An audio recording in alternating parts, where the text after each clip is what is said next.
RSS యొక్క భావజాలము, BJP యొక్క విధానము ఈ దేశంలో ఉన్న రిజర్వేషన్లను రద్దు చేయడమే.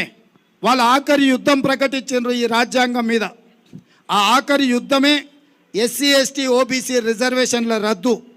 ఈ ఎస్సీ ఎస్టీ ఓబీసీ రిజర్వేషన్లు రద్దు చేయాలంటే 400 సీట్లు కావాలి. 2/3 మెజారిటీతోని లోక్సభ రాజ్యసభలో ఈ బిల్లును ఆమోదింపజేసి అన్ని రాష్ట్రాల మీద ఒత్తిడి తీసుకొచ్చి రిజర్వేషన్లను రద్దు చేయడానికి భారతీయ జనతా పార్టీ కుట్ర చేస్తుంది.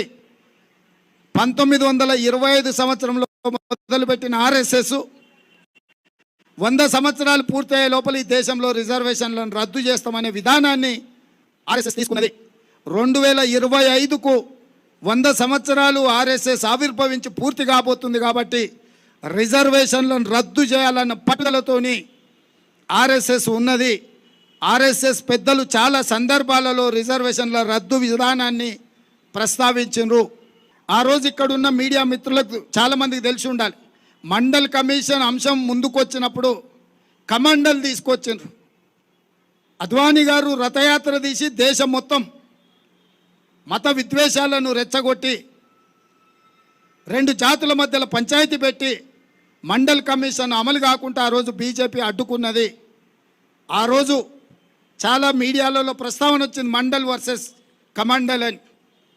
ఈరోజు కూడా రాహుల్ గాంధీ గారు ఓబీసీ జనాభాలను లెక్కించి వాళ్ళ నియామకాల విషయంలో వాళ్ళ నిధుల విషయంలో స్పష్టమైన గిరి గీయాలని ఏదైతే అనుకుంటున్నాడో, ఎస్సీ ఎస్టీ రిజర్వేషన్లు ఇచ్చి అమలు చేసిన కాంగ్రెస్ పార్టీ ఇప్పుడు ఓబీసీల పక్షాన నిలబడడంతో బీజేపీ కుట్ర చేసి ఈ ఎన్నికల్లో కాంగ్రెస్ మీద విష ప్రచారం చేసి ఎట్లయినా నెక్కి రిజర్వేషన్లను రద్దు చేయాలనుకుంటున్నారు.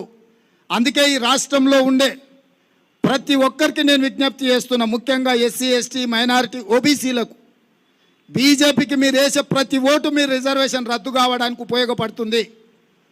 బీజేపీ ఒక్క సీటు గెలిచినా మీ హక్కులను కాలరాయడానికే ఆ బలము ఉపయోగపడుతుంది. మీరు ఆలోచన చేసి నిర్ణయం తీసుకోండి. ఇవాళ మరి రిజర్వేషన్లనే రద్దు చేయాలనుకుంటున్న బీజేపీకి కొంతమంది వర్గీకరణ విషయంలో పోరాటం చేస్తున్న వాళ్ళు ఏ విధంగా మద్దతు ఇస్తారో నాకైతే తెలీదు. అసలు ఉన్న కొండ నాలుకకు మందేస్తే ఉన్న నాలుక ఊసిపోయిందని మీరు తాత్కాలికమైన స్థానిక రాజకీయ లబ్ధి కోసం ఏదైనా మీరు బీజేపీకి మద్దతు ఇస్తే ఇది 100% రిజర్వేషన్ల రద్దుకు దారితీస్తుంది. రిజర్వేషన్లు ఉండాలన్నా రిజర్వేషన్లు రద్దు కావాలన్నా అనే రెఫరెండంకి ఈ దేశంలో ఎన్నికలు జరుగుతున్నాయి. కాంగ్రెస్ పార్టీ రిజర్వేషన్లు ఉండాలి అనుకుంటుంది. ఎస్సీ ఎస్టీ ఓబీసీ మైనారిటీలకు అండగా నిలబడాలి అని కాంగ్రెస్ అనుకుంటుంది.